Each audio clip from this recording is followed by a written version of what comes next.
The reactor core screamed in silence. Red lights bathed the chamber, but the engineer working the console never flinched. Too hot. The metal's burning through my gloves. Sarah Vance pressed her palm flat against the console, reading the machine like a living thing. The vibrations were wrong. Above her, Klaxons blared and warning beacons strobed. To Sarah, they were just dancing lights.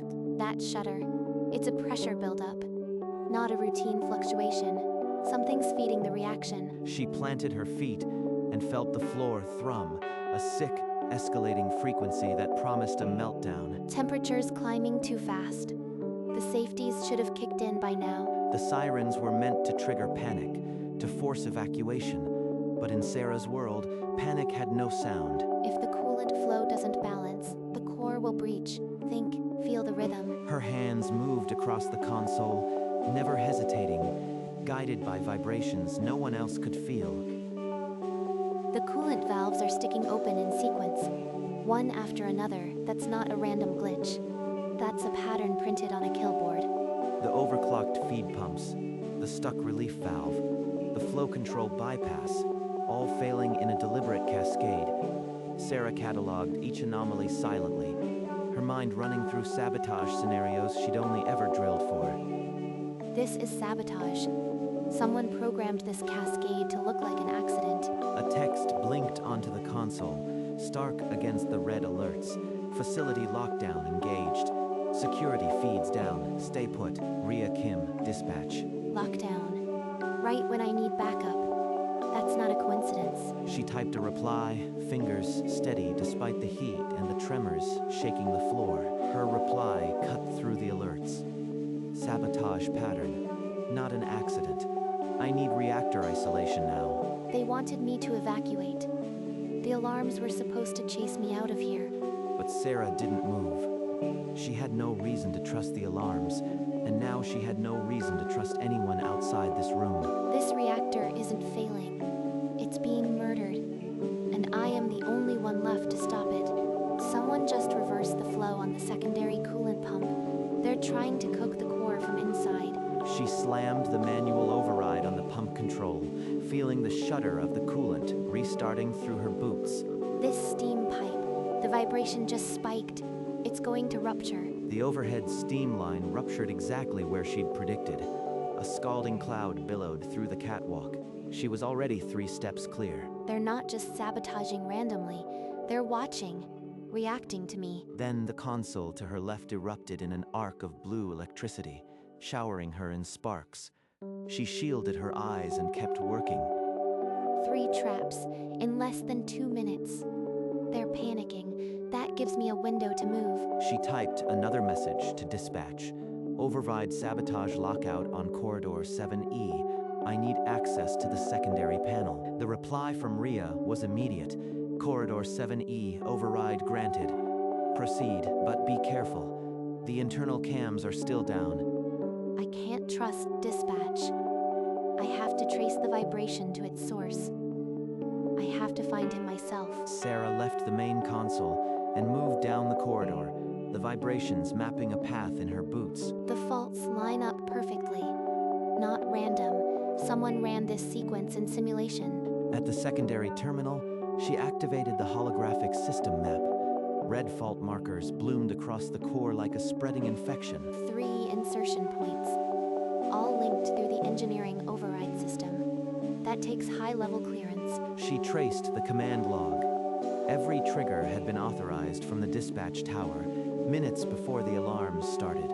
Ria sent me into lockdown, but she didn't trigger these. Someone embedded the commands and used her clearance as a shield. The map flashed a new fault. A coolant purge about to launch on Deck 9. Sarah slapped the override and felt the vibration cancel. This isn't one saboteur. It's a programmed assault, and it's still running. She exported the log to her wrist unit and turned back toward the reactor chamber. The only way to stop the cascade was to find the physical executor. Merrick Thorne. He's the only engineer on shift who knows the vibration signatures well enough to weaponize them. I have to intercept him. The security monitor flickered to life. Merrick's face cut through the red glare, his lips already moving. You can't hear me, can you? The alarms, my voice, it's all useless noise to you. You are going to die in total silence. He's telling me I am deaf, as if that's news. I've read every word off his lips. He leaned closer, spelling out the sabotage like a victory speech. I programmed every fault, every pipe, every surge, and you can't even scream for help. Panic is a sound. I've never needed it. Keep talking, Merrick. You are giving away your position. She turned back to the console, hands steady on the metal. Why aren't you scared? The alarms are blaring. She countered his next trigger without looking up. He's in the secondary control room. I'll shut down the cascade, then I'll find him. Sarah began the shutdown sequence, canceling the cascading failures one by one. Each override came with a vibration spike that rattled her teeth. Another text from Rhea flashed urgently. Sarah, a pressure valve is stuck open on deck 12. Reroute through corridor 4B or the core will overheat. Corridor 4B. That routes through the unshielded steam junction. At this pressure, it's a death trap. She checked the valve status herself. It wasn't stuck. The reading was faked. Another ping. Main coolant flow dropping. Divert to backup lines now. R. She's trying to steer me into the areas Marek has already rigged. This isn't dispatch helping, it's dispatch directing the sabotage. I'll route through the maintenance crawl space instead. Longer, but blind to their sensors. Marek thinks he's the mastermind. But every bad instruction carries Rhea's clearance code. She's the one steering this. From the crawl space, she triggered the backup coolant manually, feeling the distant shudder as the core steadied. No more messages from dispatch. From now on, I am deaf to everyone, just me and the machine. Sarah's hands flew across the console, canceling fault after fault. Each vibration was a single note in a silent scream she alone could read. He's triggering simultaneous failures. Coolant pumps, relief valve, power spike, volume over precision. The holographic map erupted in red as 3 faults triggered at once. She let the floor's shudder paint the real picture. No, the real danger is the feed water pressure behind me. That's his kill stroke. She pulled the manual lever, diverting the pressure into an emergency sink. The console sparked in protest, but she didn't flinch. I can't keep this up forever. He's remote triggering faster than I can override. The core's vibration shifted to a low, rising growl, the kind that promised breach within minutes. He's linked the cascade to a single kill switch. If I don't sever the connection, the reactor melts down. She typed a rapid isolation on the data trunk, severing his remote access with her last digital weapon. That buys me 2 minutes. Time to find Marek and finish this with my hands. Sarah sprinted to the nearest secure terminal, the floor still trembling with the core's dying rhythm. Before I find Marek, I need to know who sent him. That dispatch signature will trace back to the tower. Her fingers tore through the comm logs, skipping the decoy messages until she found the raw authorization stream. Every false instruction carries Rhea's embedded clearance tag. She didn't just relay, she encoded the triggers herself. The terminal spat out a personnel manifest. Rhea Kim's holographic face materialized cold and professional, even in still frame. Security clearance, dispatch alpha. Authorization timestamp matched the exact moment the alarms were overridden. She locked me in and aimed me at the traps. She's the one who turned the reactor into a bomb. Sarah dumped the evidence to her wrist unit, but the network trace would alert Rhea if she stayed connected any longer. I have enough to expose her, but right now, saving the reactor comes first. She severed the connection, erasing her digital footprint. The hunt for Marek had to happen in the next 90 seconds. Sarah heard nothing, but the tremor of the side door opening sent a warning through her boots. She turned. Marek stepped out of the steam, a heavy wrench in his hand. He stayed just inside the shadow, smirking. Still breathing? I thought that pipe burst would have killed you. No matter, I'll handle it myself. The same words from the monitor. He wants me to panic. Keep him talking. On the nearest console, she typed a single question, bold enough for him to read. The screen flashed. Marek, why? This reactor is your home too. Home. This place is a tomb. Rhea offered me a golden exit. fake a meltdown, collect the insurance. Insurance fraud. That's the cover story. But Ria's real play is still hidden. Marek took a step closer, testing her nerve. Sarah didn't move, counting the seconds. He just admitted Ria's role. That's binding. Now I finish the reactor. Then I finish this. A final message blinked onto the console, cold and deliberate. You weren't supposed to survive. No more pretense. Ria just confirmed she sent me into lockdown to die. The reactor's vibrations spiked into a violent shudder. The countdown to meltdown had been slashed to 60 seconds. No backup, no rescue, no allies. Just the core, the traitor, and me. Now you know. Ria's already burning the evidence. You'll be ash, and I'll be long gone. He doesn't know about the emergency coolant flood. If I pull the manual override, I can kill the meltdown instantly. Sarah's eyes locked onto the heavy manual override lever on the far wall, the last failsafe nobody ever expected to use. Pulling that lever will flood the chamber with cryo-coolant. It'll flash freeze everything, including me, if I am not fast enough. Marek noticed her gaze and raised the wrench, stepping into the light between them. If I don't move now, the core breaches.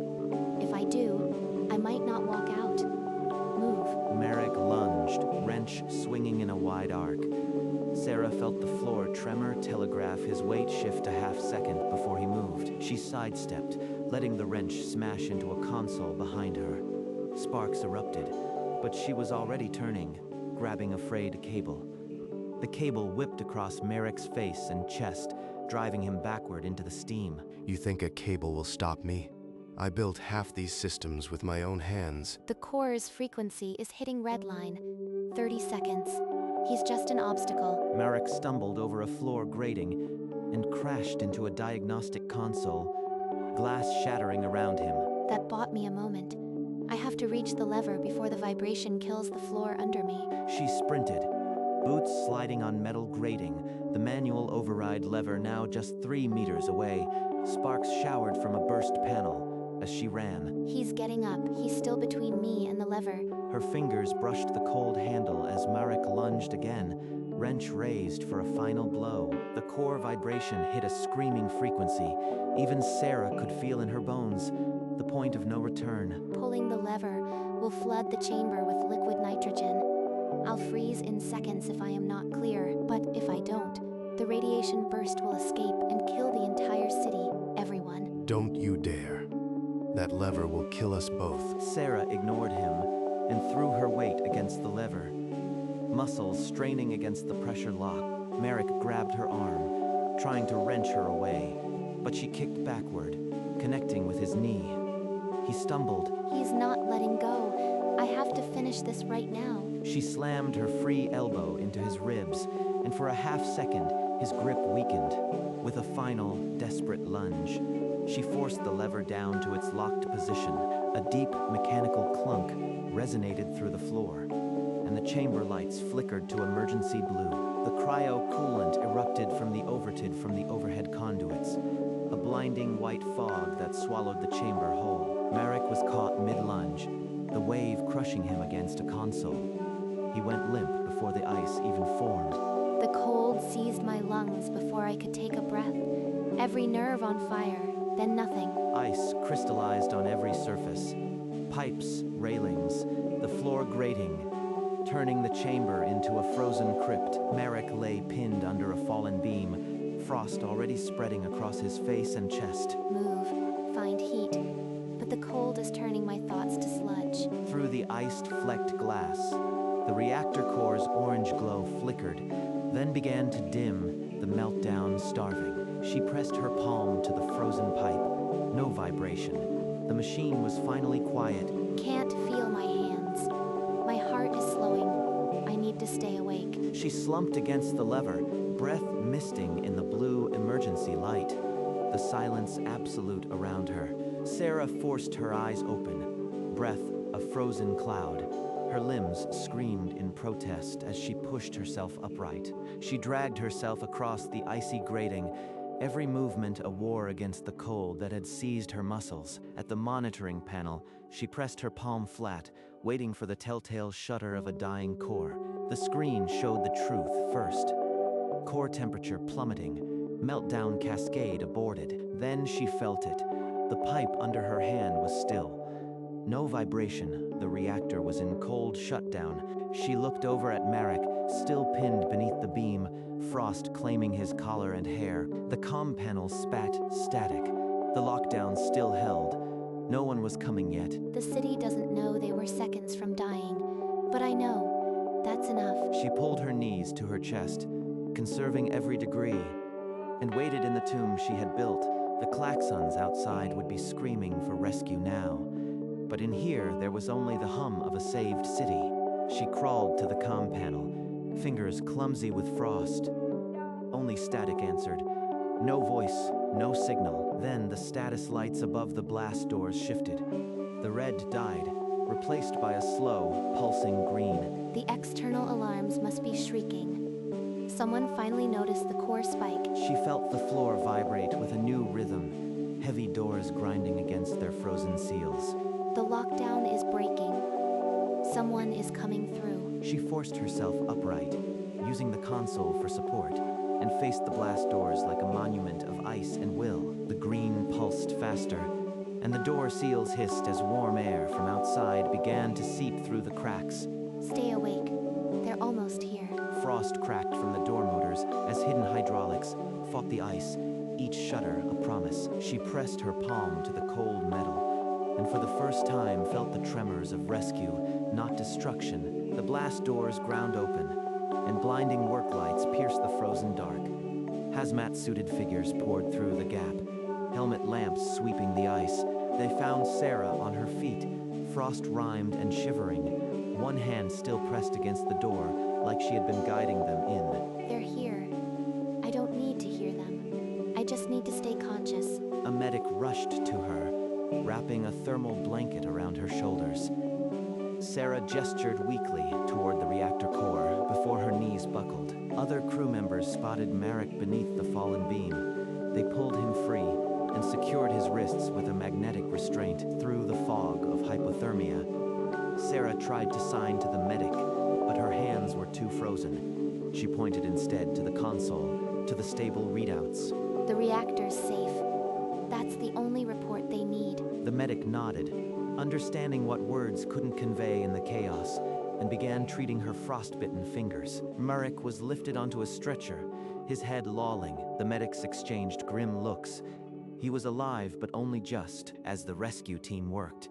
Sarah caught sight of the deactivated Klaxons. The red lights had stopped. For the first time, the silence was deserved. In a clean recovery room, Sarah lay still, her bandaged hands resting on the blanket, an IV threading into her arm. Outside the facility, the news had already broken. The reactor was cold and stable, the city safe, and the story found its face. On every screen, the same headline: Deaf Engineer Saves City. Reactor melts down averted by silent hero. Sarah watched a muted television in the corner of her room, her own face on the screen, captions rolling beneath. They're calling it a miracle, but it wasn't hearing that saved it. It was the silence.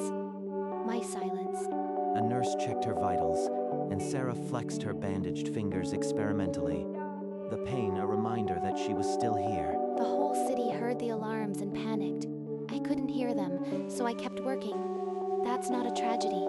That's an advantage. Alone later, she pressed her palm to the wall, feeling the distant thrum of the grid, the reactor's heartbeat, steady and silent. The reactor is still alive. I can feel it through the grid. It's quiet now. She leaned back, the muted television still playing footage of the facility, and let the silence hold her. A security official entered Sarah's room, tablet in hand. The visit needed no translation. The official tilted the screen toward her. On it, Rhea Kim's holographic face glitched and dissolved into static. Her network access terminated. A text caption scrolled beneath. Rhea Kim in custody. Sabotage charges filed. Evidence provided by Chief Engineer Vance. You weren't supposed to survive. Those were her last words to me. Now they're just data in a courtroom log. On another screen, Marek was being transferred in cuffs, his smirk replaced by a hollow, defeated stare, the official tapped the tablet, pulling up a final line. City-wide power stable. Thanks to your override. I pulled a lever and saved a city, and the only person who couldn't hear the alarms was the one who stopped the meltdown. The official saluted and left, the door sliding shut with a soft whisper. The silence returned, thicker than ever. On the side table, her reactor badge and hearing aids lay untouched. She hadn't needed them. Rhea bet on panic. But panic needs a sound. I never gave her that. The next morning, Sarah walked out of the recovery wing alone. No cameras, no escorts, just the quiet hum of the facility around her. She passed the bank of Klaxons that had screamed uselessly through the worst night of her life. Now they were dark, their silence unchanged. They were meant to trigger fear. But fear needs an ear, and I don't have one. All I had was the truth under my fingers. She paused at the entrance to the reactor chamber. Now a cold, still tomb of ice and salvaged steel. The core glowed a faint, safe blue. I felt its death throes through the floor and stopped them. Now it breathes quietly, and so do I. She laid her bandaged hand on the wall beside the door, feeling the thrum of the grid, a city's pulse, steady under her touch. She turned and walked the final corridor, the exit ahead, glowing with ordinary daylight, the scent of morning air cutting through the industrial cold. At the threshold, she stopped and looked back, not at the alarms or the ice, but at the console where she had fought for a city without ever making a sound. Then she stepped outside, and the sun caught her freckled cheeks, and she smiled, a tired, quiet, unbroken smile. They built this world to scream. I was born not to listen. That's the only reason it's still standing. Sarah came home to the deepest quiet she had ever known. Her apartment was unchanged, orderly, as if the outside world hadn't nearly ended. She pressed her bandaged hand against the wall, and the hum of the city grid met her touch. The reactor's still breathing. I can feel it under the ice, keeping the lights on. The pulse of every home, every hospital, echoed under her palm, all kept alive by the core she wouldn't let die. No alarms, no red lights, just the steady vibration of a world that didn't end. On the corner table, her badge and hearing aids rested unneeded, just as they had been. They said I couldn't hear the danger. I heard it through the floor, through the pipes, through the steel. She sat on the edge of the bed, the hum still singing in her fingers, and let the silence hold her. When the world screamed, I listened with my hands. And today, the world is quiet. Deep within the facility, the reactor core rested in cold shutdown, a silent giant under a blanket of emergency ice. No alarms, no red. Just the low, steady pulse of a machine at peace. Across the city, in her quiet apartment, Sarah pressed her palm to the wall. The same vibration that had warned her of doom now hummed with the promise of safety. She sat on the edge of the bed, her bandaged hands resting in her lap. The city lights twinkled beyond the glass. No need to hear, no need to panic, just this stillness. No more alarms, no more ice, just the hum of a world I kept alive. And in the frozen chamber, the reactor slept, waiting for the technicians who would marvel at the ice. She lay back, the hum still singing in her fingers, and let the silence hold her one last time. The city breathed, the reactor slept, and the engineer who never heard it scream had given it a quiet dawn. In the silence she had always known, Sarah Vance found a world that had finally stopped screaming. The hum of the city was her applause, the steady vibration her standing ovation. She had needed no ears to hear the reactor's cry, nor any voice to shout against it. Her deafness had been a shield when every siren was a weapon, and so the engineer who could not hear saved a city that could not scream. In the end, the Klaxons meant nothing. Only the silence remained. She slept, her hand still on the wall, the hum a lullaby beneath her fingers. The city slept, unaware that its heart had nearly stopped, but its heart still beat, felt only by the hands that had refused to let go. And in the quiet dawn, she smiled, because she had never needed to hear.